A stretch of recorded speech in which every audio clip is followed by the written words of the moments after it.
Israel जंग का आज 25वां दिन हो चला है। हालात लगातार गंभीर होते जा रहे हैं। दोनों तरफ से एक दूसरे पर जमकर हमले जारी है। ये तस्वीरें आप देखिए, हर तरफ तबाही और दहशत का मंजर इस वक्त है। इस बीच अमेरिका की तरफ से ईरान को जंग में 5 दिन की मोहलत दिए जाने का ऐलान किया गया है, जिसे कूटनीतिक समाधान की आखिरी कोशिश के तौर पर भी देखा जा रहा है। अंतर्राष्ट्रीय स्तर पर चल रही बातचीत और संभावित समझौते की उम्मीदों के बीच वैश्विक बाजारों में हलचल तेज हो गई है। खासकर अमेरिकी शेयर बाजार में जबरदस्त उछाल देखने को मिली है, जहां निवेशकों ने कच्चे तेल में भारी निवेश किया, जिससे अमेरिकी बाजार में तेल की कीमतों में भारी गिरावट दर्ज की गई है और बाजार में बढ़त भी देखने को मिली। हालांकि अमेरिकी मीडिया रिपोर्ट में दावा किया गया है कि ट्रंप के 5 दिन के युद्ध विराम वाले बयान से 15 मिनट पहले ही निवेशकों ने क्रूड ऑयल में करीब 5400 करोड़ का निवेश किया था। राहत की सांस ली गई। एक्सपर्ट्स का मानना है कि अगर आने वाले दिनों में तनाव कम होता है तो वैश्विक अर्थव्यवस्था को स्थिरता मिल सकती है, लेकिन हालात बिगड़ने की स्थिति में बाजारों में फिर से बड़ी गिरावट की संभावना भी है। फिलहाल दुनिया की नजरें ईरान और अमेरिका के अगले कदम पर यहां टिकी हुई हैं कि किस ओर से ईरान को 5 दिन की जिस तरीके से मोहलत दी गई है, उसके बाद कूटनीतिक हलचल और ज्यादा तेज होगी या फिर नहीं। वॉशिंगटन का दावा है कि इन 5 दिनों में हालात सुधरने की उम्मीद है। हालांकि जमीनी स्तर पर हमले और जवाबी कार्रवाई अब भी लगातार जारी है और आपको लगातार न्यूज 18 इंडिया ग्राउंड जीरो से पल पल की अपडेट दे रहा है हमारे सहयोगी रिफत अब्दुल्ला के पास। एक बार फिर से आपको यहां पर लिए चलेंगे, जहां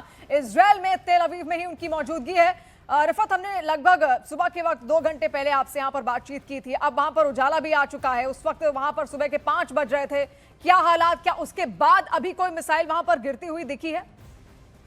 देखिए, उसके बाद 2 अटैक्स हुए। अभी 5 मिनट पहले जो है साउथ इसराइल में एक मिसाइल अटैक हुआ है। अभी रेस्क्यू ऑपरेशन की टीमें वहां पे पहुंच रही हैं और पता चल पाएगा कि वहां पे किस तरीके का नुकसान हुआ है। इसका मतलब साफ है कि ईरान की तरफ से लगातार अटैक्स का सिलसिला जारी है और दूसरी तरफ से इसराइल की तरफ से जो है लेबनान में जोरदार अटैक्स किए जा रहे हैं। कई जगहों पे लेबनान में इसराइली फोर्सेस ने स्ट्राइक्स की। ऐसा लगता है कि इसराइली फोर्सेस जो है वो शायद अपने ऑपरेशंस कंटिन्यू करेंगे ईरान में भी और ईरान में भी और लेबनान में।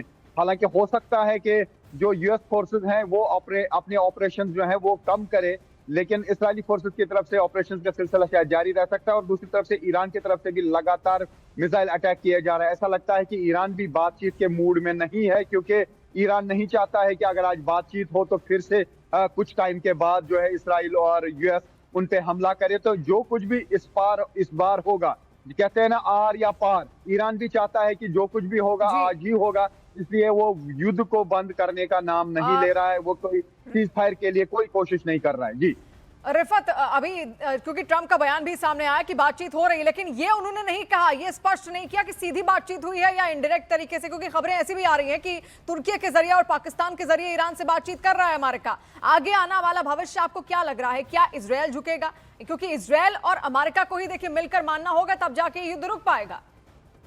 देखिए, हमें यह लगता है कि कल से थोड़ा सा डिफरेंसेस हो गई हैं जिस तरीके से यूएस प्रेसिडेंट ने कहा। हालांकि इशारा तो उस तरीके का नेतन्याहू नहीं दे रहे हैं, लेकिन अंदर से ऐसा लग रहा है कि इसराइल चाहता है कि ये स्ट्राइक्स का सिलसिला जारी रहे, क्योंकि ईरान की तरफ से साफ कर दिया गया है कि उनसे कोई बातचीत नहीं हुई है। यानी एक तरफ से हो सकता है कि किसी के साथ जो है, किसी मुल्क के साथ या किसी नेगोशिएटर के साथ जो है बात की हो डोनाल्ड ट्रंप ने, लेकिन ईरान का साफ कहना है कि उनके साथ कोई बातचीत नहीं है। उनका जो विदेश मंत्रालय है उन्होंने भी साफ कर दिया है कि ईरान के साथ ट्रंप की कोई बात नहीं हुई है और उन्होंने तो बार बार यही कहा है कि वो तब तक बातचीत का सिलसिला शुरू नहीं करेंगे जब तक कोई गारंटी यूएस की तरफ से नहीं दी जाएगी आने वाले दिनों में फिर से कोई हमला नहीं होगा। तो ऐसे में यह कहा जा सकता है कि यह युद्ध अभी रुकने का नाम नहीं ले रहा है। अब देखना होगा कि जो मिडिल ईस्ट कंट्रीज है, खासतौर से जो कुवैत है या बहरीन है या फिर जो कतर है, क्या वहां पे भी अटैक होंगे या यूनाइटेड अरब इमारात जो है, क्या वहां पे अटैक होंगे कि खाली इसराइल में जिस तरीके से अटैक्स का सिलसिला जारी है। जैसा मैंने कहा कि इसराइल की तरफ से लेबनान में भी अटैक्स का सिलसिला जारी है, ईरान में भी, और ईरान की तरफ से लगातार ताबड़तोड़ हमले कल रात के दौरान जो है कल रात से लगातार ये अटैक्स का सिलसिला जारी है। और अभी थोड़ी देर पहले, कुछ ही मिनट पहले जो है साउथ इसराइल के एक इलाके में जो है वो अटैक किया गया है। जी जी बिल्कुल, बेशक आप जुड़े रहिए हमारे साथ। लेकिन लगातार मिडिल ईस्ट में अनिश्चित हालात अभी बने हुए हैं। भविष्य क्या कहेगा ये भविष्य में ही पता चल पाएगा। लेकिन आप देखिए, युद्ध 5 दिन रोकने के ट्रंप के बयान पर बड़ी खबर भी इस वक्त आ रही है, जहां पर ट्रंप के बयान से 15 मिनट पहले तेल में बड़ा निवेश किया गया है। करीब 5,413 करोड़ के तेल के सौदे यहां पर खरीदे गए और तेल की कीमतें गिरने से देखिए अमेरिकी बाजार में बड़ी बढ़त भी देखने को मिली है। फाइनेंशियल टाइम्स की रिपोर्ट में बड़ा दावा भी यहां पर किया गया है और इससे पहले भी कई बयान ऐसे सामने आ चुके हैं कि ट्रंप इन बयानों को देते ही इसलिए हैं ताकि पूरा जो मार्केट है वो फ्लक्चुएट यहां पर हो सके। और जैसे ही ट्रंप ने ये कहा कि वो युद्ध विराम है, 5 दिन तक कोई हमला वो ईरान पर नहीं करेंगे, उसके बाद आप देखिए कैसे फ्लक्चुएट होती हुई पूरी शेयर मार्केट यहां पर दिखी। और सबसे बड़ा जो निवेश है वो अमेरिका में ही देखने को मिला है। करीब करीब बताया जा रहा है 5,413 करोड़ के तेल के सौदे खरीदे गए हैं। आप सोचिए, खरीद अपने आप में एक बहुत बड़ा फ्लक्चुएशन का निशान यहां पर है और तेल की कीमतें गिरने से यूएस बाजार में बड़ी बढ़त भी यहां पर हुई है। अब फाइनेंशियल टाइम्स की रिपोर्ट में एक क्रोनोलॉजी के हवाले से बड़े दावे किए गए, जिसके मुताबिक आप देखिए ट्रंप की पोस्ट से पहले यानी अमेरिकी समय के मुताबिक सुबह करीब 7 बजे कच्चे तेल का रेट $98 प्रति बैरल था, जो शाम 6 बजे के आसपास $90 प्रति बैरल के बीच दर्ज किया गया। और इसी बीच में खेल का दावा भी है। फाइनेंशियल टाइम्स की रिपोर्ट यह दावा करती है कि ट्रंप की पोस्ट से सिर्फ 15 मिनट पहले यानी सुबह 6:39 से बाजार में 5,000 करोड़ से ज्यादा के कच्चे तेल की ट्रेडिंग हुई है। इसके बाद अमेरिकी समय के मुताबिक सुबह 7:04 पर ट्रंप पोस्ट करते हैं और ईरान से बातचीत के साथ साथ 5 दिन तक हमले रोकने का ऐलान भी उन्होंने किया। फिर ट्रंप की पोस्ट के अगले ही मिनट से बाजार में बड़ी हलचल देखी गई और कच्चे तेल के दाम गिरने लगे। हालांकि बाद में ईरान के इनकार के बाद कच्चे तेल के दाम फिर से बढ़ने यहां पर लगे हैं। और देखिए, सब ये जानते हैं कि कितने बड़े बिजनेसमैन यहां पर ट्रंप रह चुके हैं और इसीलिए अब भी वो बिजनेसमैन है और वो जानते हैं कि किस तरीके से शेयर मार्केट यहां पर फ्लक्चुएट करती है।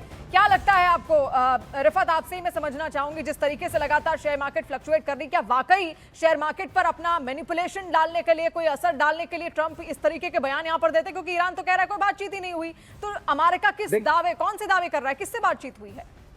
देखिए, मैं आपको बता दूं कि कल जिस तरीके से आसमान छू रहे थे तेल के बाद, मैं इंडियन लैंग्वेज में समझाने की कोशिश करूंगा क्योंकि इंडिया के जो दर्शक हैं, कल जब बात नहीं की थी यानी स्टेटमेंट जब डोनाल्ड ट्रंप ने नहीं दिया था तो इंडिया में 9,600 का तेल का एक बैरल था। लेकिन जो ही स्टेटमेंट आने वाला था उससे पहले ही एकदम से 10% के करीब एकदम से तेल गिर गया, कच्चा तेल, और वो पहुंच गया 8,300 के करीब।